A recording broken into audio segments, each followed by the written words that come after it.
An icy hot breath came to Philip by his back.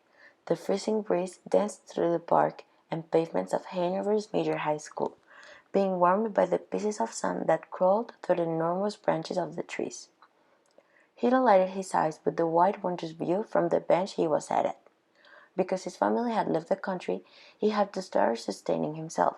Hence, he had to start searching for a job. Philip was still very hungry, and his stomach had been begging for a few hours. Philip headed his hand to his pocket and took out his dusty dark brown wallet. There was just a $20 bill, and he had to keep that for at least 1 week more until he got a job. He had been caught between two stools. Should he spend a little of his remaining money on a sweet craving, or should he rather save it for the remaining days without a job? Oh dear, I better get a job in the next days. I already see myself burn the midnight oil. Philip stood up and went cheerfully to the school's cafeteria. He walked through the pavements without any worry of spending his money. He stepped into a great hall, and his nose was filled with a delicious toasted coffee scent. Philip ordered a hot coffee that his mind had been pleasing since the morning. "Hi there, Phil," greeted a known voice. "Madison?" Philip questioned. "Right," she confirmed.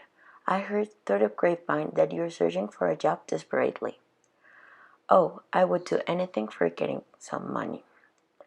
Philip's hot coffee arrived. Philip could see the steam escaping from the cup, telling him that it was extremely hot. Suddenly, Madison pushed the cup and spilled the coffee all over Philip's hand. "It burns!"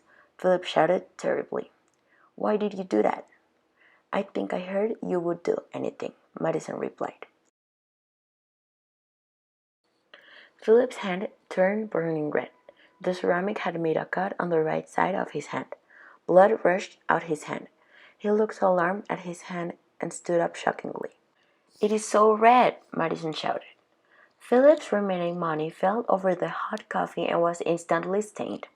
"The only thing that is missing is for me to slip and fall with this coffee spill," Philip argued. Philip felt his shoe slip through the coffee spill. He felt his body descend to the rigid floor tiles. In a matter of seconds, his mind went blank. He woke up in an ambulance. Needles entered happily Philip's veins and caused a horrific pain that seized Philip's body. "I think you're fine. You will just need to spend some days at the hospital," the paramedic confirmed. "Hope so. Are you sure the hospital isn't at hell?" Philip joked. The paramedic glanced at the door and opened it. They took him directly to the hospital room, where they gave him some food. The food stank terribly, making Philip dizzy. He had no money, which obligated him to eat it. As soon as he finished, he saw how his surroundings started moving in circles.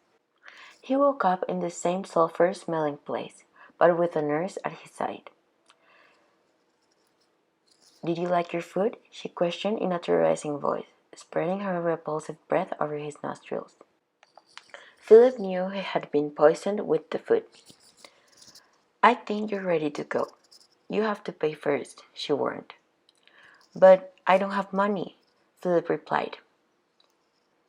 Suddenly, plenty of men entered the room and started tying Philip to the wall. They pushed him terribly. Philip now realized his words had been powering his fate. He first had joked about the hospital and was indeed in hell. And also he had fell to the ground instantly after he had thought it at the cafe. He also had burned and cut himself after he had said that he would do anything for obtaining a job. "I will get out of here, and with money," he shouted, hoping these words would also become true. Suddenly he saw a piece of broken glass and grabbed it. He instantly had killed the doctors, leaving a pool of blood behind. Philip ran to the window and jumped as if there was no tomorrow. Outside, he looked at his pocket, which was full of bills. His face was enlightened with a joyful smile. Indeed, he had gotten out, and with money. Now Philip walked vigorously through the street. Philip now knew what fate was for the rest of his life.